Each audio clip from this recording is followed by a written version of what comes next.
अस्सलाम वालेकुम नाज़रीन, मैं हूं आपकी मेज़बान ईमान नवाज और आप देख रहे हैं जुर्म कहानी, वो प्रोग्राम जहां सच्चाई चीख चीख कर बोलती है और खामोशी मुजरिमों की सबसे बड़ी साथी बन जाती है। क्या हम एक ऐसे माशरे में जी रहे हैं जहां कानून सिर्फ ताकतवर की दहलीज पर सजदा करता है, जहां मजलूम की फरियाद दीवारों से टकरा कर लौट आती है।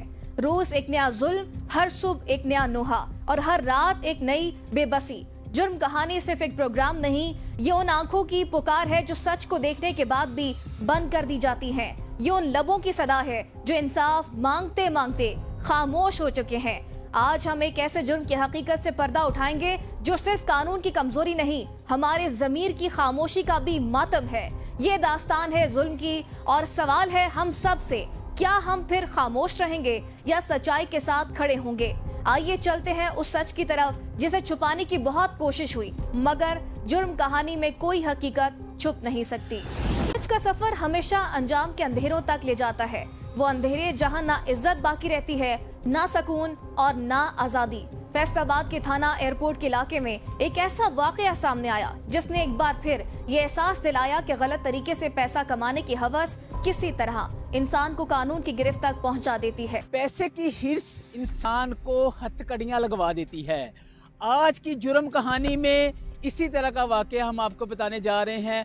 फैसलाबाद का थाना एयरपोर्ट, जहां पे एक गवर्नमेंट एम्प्लॉई जो कि घर से जॉब के लिए निकला, उसे नामालूम अफराद ने एड्रेस पूछने के बहाने उसको अगवा किया और नामालूम जगह पर ले गए।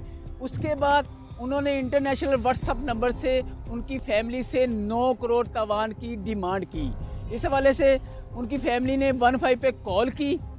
उसके बाद का हम एसपी इकबाल टाउन, डीएसपी और मगवी से जानते हैं कि उनको किस तरह से रिकवर किया गया और मुल्ज़मान को कैसे गिरफ्तार किया गया। हमारे साथ रहिएगा।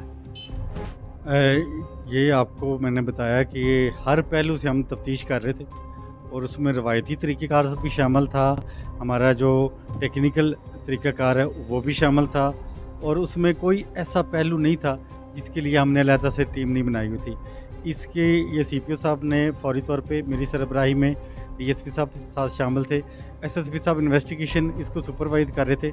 इसमें हमारे जो सबसे मौसर जो विंग है वो हमारी जो टेक्निकल टीम है सीडीयू ब्रांच, उसमें जावेद था, जावेद के साथ हमारे साथ था सब इंस्पेक्टर और फराज था। ये हमारी टेक्निकल टीम थी।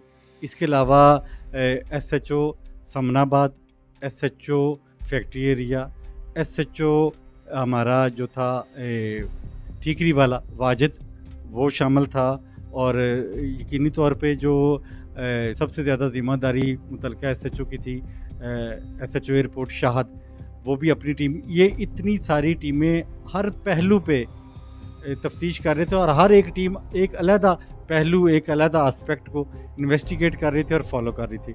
और अल्हम्दुलिल्लाह हमने 48 घंटों में मगवी को बाजियाब करवा लिया था, और इन्हीं 48 घंटों में हमने ट्रेस भी कर लिया था। फिर उन तक पहुंचने में हमें मुसलसल कोशिश करना पड़ी, मुसलसल जिद्दोजहद करना पड़ी, और उसके लिए हमें तकरीबन 90 घंटे मुसलसल ये मेरी टीम जागी। और ये गाड़ियों पे, प्राइवेट हालत में, पूरे आप यकीन करें कि चनियोट और फैसलाबाद के मुख्तलिफ जगहों पे, और ये मेरी टीम महव कार थी और मसरूफ़ अमल थी। और अल्हम्दुलिल्लाह 90 घंटों तक हमने मुल्ज़मान को गिरफ़्तार करते हुए जो टेक्निकली हमें एविडेंस चाहिए थी वो तक उसमें कामयाबी से हमने हासिल किया, और पुलिस ने शानदार काम किया। और यकीनी तौर पे ये मेरे सारे बब्बर शेर, ये सारे पेशा वराना तरीके से इन्होंने काम किया, और ये मेरा कांस्टेबल से लेके सीपीओ साहब तक की कंट्रीब्यूशन है इस वाले कारहाय नमाया में। और अल्हम्दुलिल्लाह हमें अल्लाह ताला ने मौका दिया कि हम अपना फ़र्ज़ अदा करते हुए मज़लूम की ना सिर्फ ये कि हम जान बचाने में कामयाब हुए मगवी की, बल्कि उनके जो माली नुकसान था उसको भी उसका भी तदारक किया। ये सवाल यहाँ खड़ा होता है कि आखिर ये नौजवान ऐसे संगीन जराइम की तरफ क्यों जा रहे हैं? सिर्फ पैसे की हवस या ये एहसास कि कानून की गिरफ्त ढीली है? क्या ये वही रविश नहीं जो हमने पहले बड़े बड़े केसेस में देखी, जहां अगवा बराए तावान के गिरोह शहरों में खुलेआम सरगर्म रहे? पाकिस्तान की तारीख में कई मिसालें हैं कि ऐसे जराइम सिर्फ उस वक्त परवान चढ़ते हैं जब सजा का खौफ खत्म हो जाए और मईशत में तंगी जराइम को सहारा देने लगे। अच्छा, बात शुरू ये कहता हूँ कि मेरा नाम मोहम्मद अशरफ, मैं पाकिस्तान अकाम एनर्जी कमीशन का मुलाजिम हूँ, एसपीडी का मुलाजिम हूँ।